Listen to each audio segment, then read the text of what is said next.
The first step required in installing the floor into the switch is to center it on a floor jack. And with it centered and balanced on the jack, we're going to roll it into position beneath the chassis.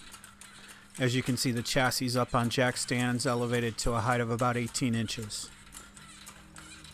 From here we raise the jack and the floor raises up into position so that the front two bolts can fit into their mounting locations.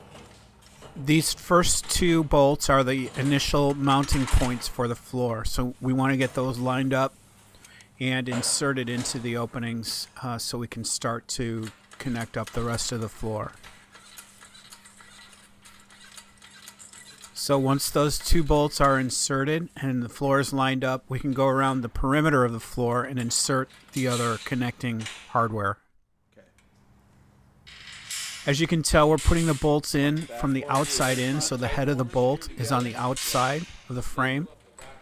By doing this, we ensure that we have a nice smooth outer surface for the high voltage and low voltage conduits to run along the side of the floor. If we did it the other way, we'd have a number of bolts and nuts coming through at different lengths and would not have the smooth surface for that conduit. So here we're going to look around the edge of the floor. It's all the nuts and hardware are inserted and not tightened yet, but just inserted so that we can make sure we get everything to fit properly. Yeah. Then once everything's connected, we can begin to tighten the bolts, and the tightening routine on this set of fasteners is that the front two bolts, those initial ones that we put in at the very beginning, are where we start. And then we're going to work our way back down the sides of the vehicle.